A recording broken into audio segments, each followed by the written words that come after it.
Hey guys, welcome back to another video. This one's going to be a little bit different. We're going to be answering a question. Is Siamo good? So, let me explain. I am a personal main of Siamo, as you probably can see from the two videos I made on it. So, I decided it might be a nice idea, because I got asked the question earlier today, is Siamo good, to make a video on it. I think it's going to be a pretty interesting topic. But with that, let's get into the video and see how it goes.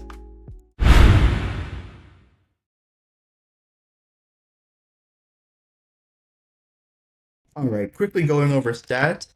Siamo has 2050 HP, deals 180 damage, runs at 42.3 kilometers, has a surprising high bleed affliction, average bleed resistance, is a decent swimmer, being faster in the water than most terrestrials, with the addition of below average stamina because it's an ambush hunter. These stats make it to where you want to be, of course, an ambush hunter and stick to your strengths, making your stats the best possible when hunting prey. When you try striving to more pursuit hunting or endurance hunting, this is when your stats, specifically your stamina, will fail you. However, your bite is surprisingly good, allowing you to go blow for blow with Serato and Maya and win without even needing to use your ability.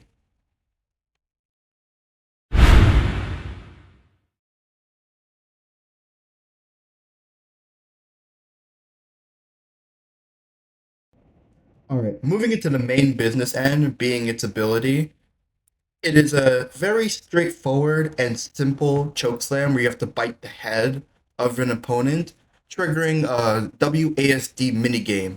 From there, you need to get better offense than your opponent until their oxygen drains to zero, triggering an instant kill animation that will immediately kill them upon hitting zero.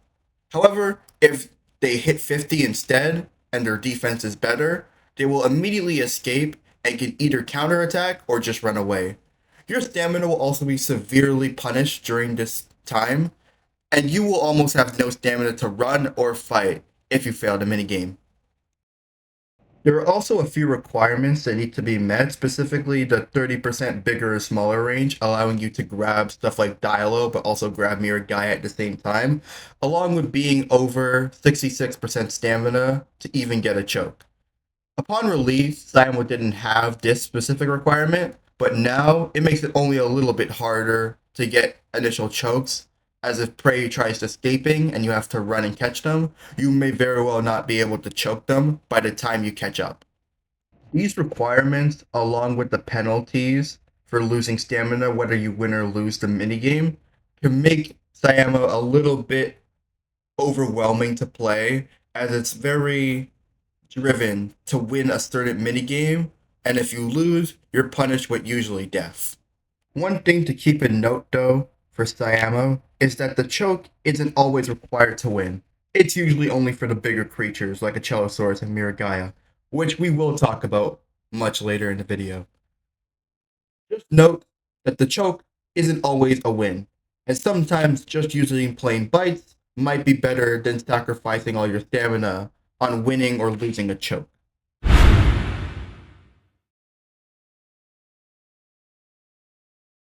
Alright, getting into what people find the most irritating part about Siamo's life, its growth stage. Siamo's growth is only about an hour and 45 minutes with neutral nutrition, which is only about 15 minutes more than Ceratosaurus. Unlike Ceratosaurus, though, Siamo has a much harder nutrition diet compared to it.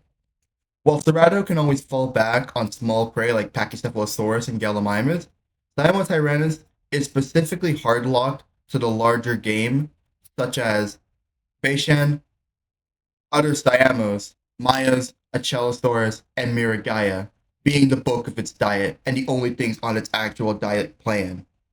This makes it extremely difficult to find proper nutrition when you're growing, especially when you first spawn with almost minimal hunger, as you have to search very quickly or you'll starve. Most of the time, people will just scavenge whatever they can, trying to survive, but this can also lead to one of the most irritating problems about Siamo's life. During this time, you'll probably experience malnourishment, which nerfs your growth time and your HP regen even more, making it much longer to survive. This makes it to where you also have to eat a lot more as you starve faster too.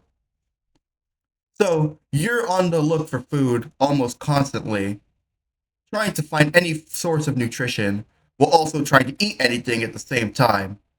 This is what I like to call the gauntlet stage, as only the best Siamos usually make it through, or the lucky fellas.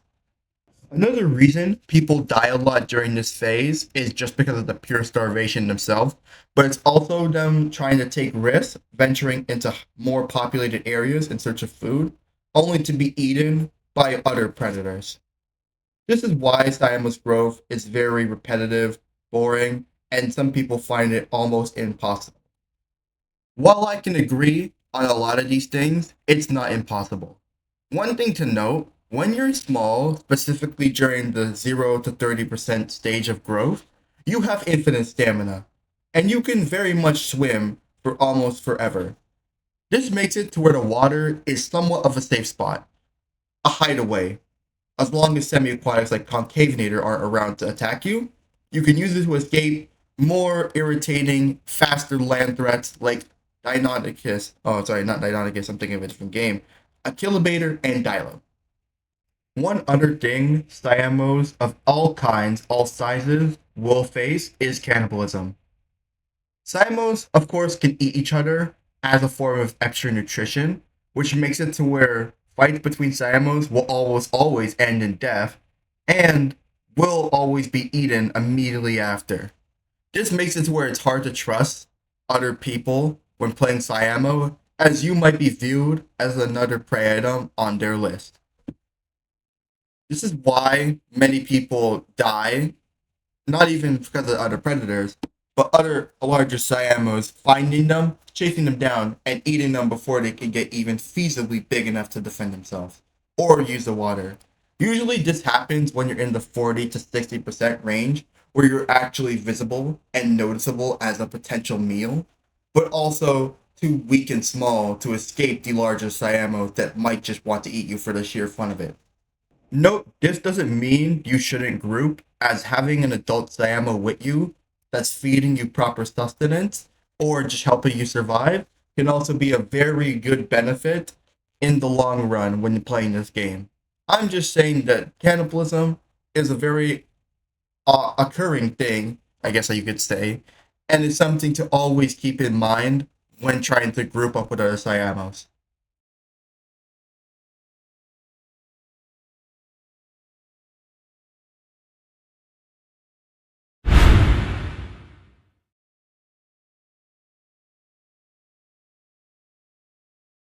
All right. This is where the real fun begins, as we're now going to be talking about Siamos matchups. This will be only creatures that can be actually threatening to you, and you'll actually see occur very often, or potential prey items that you always want to go after and try to eat.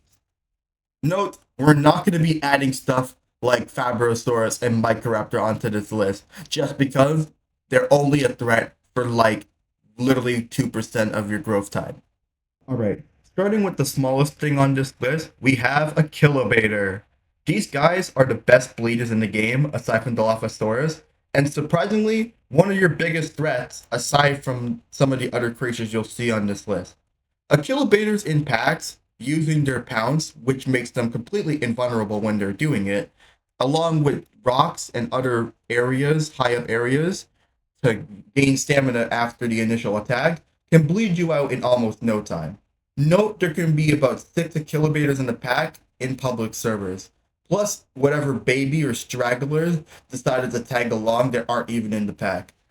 This makes it to where they can be very overwhelming to fight and make it to where you could die very easily if you're not careful.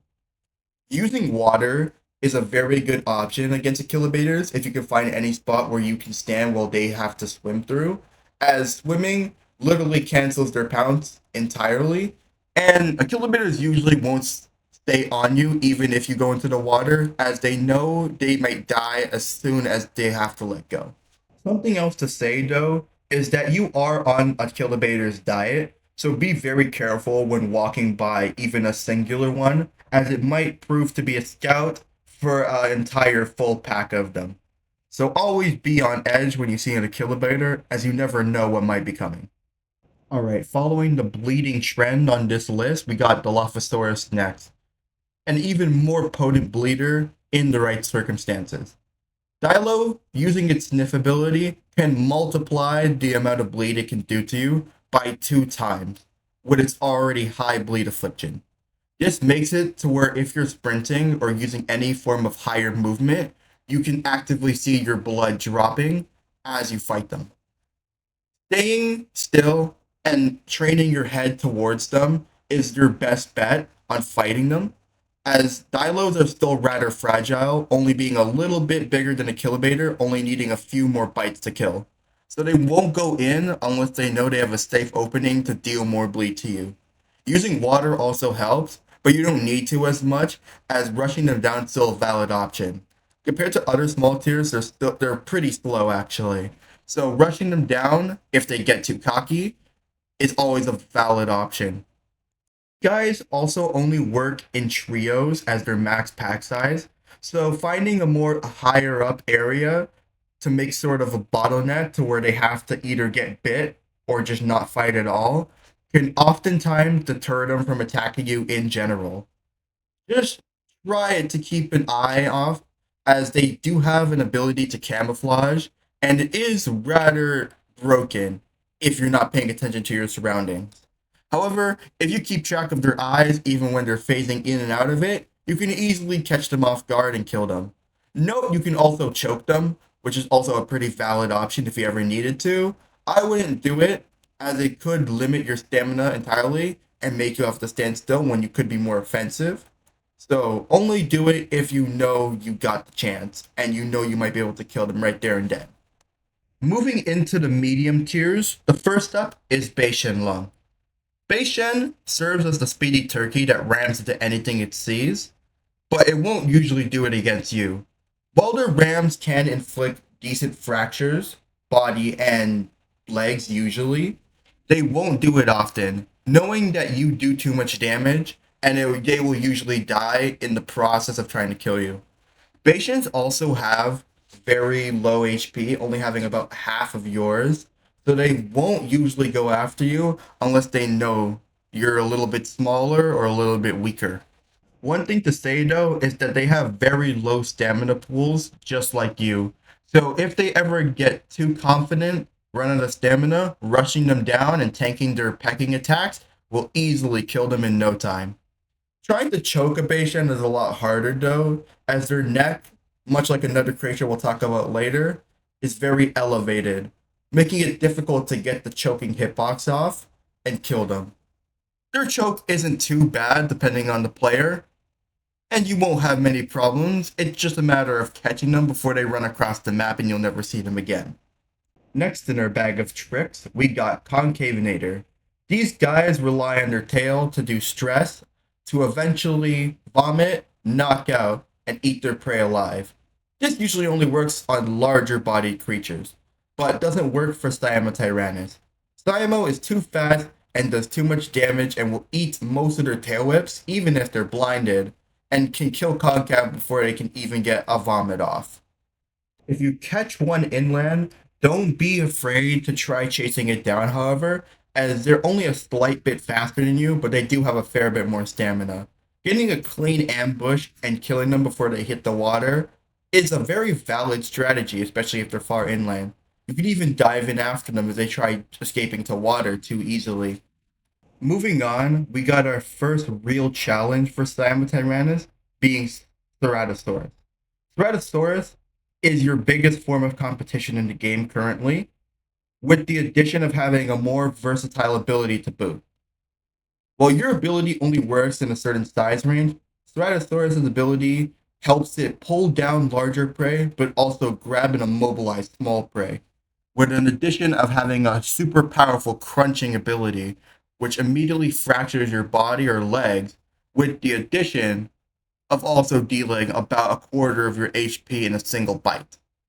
While this does require a fair amount of stamina to use, it is still very dangerous when fighting.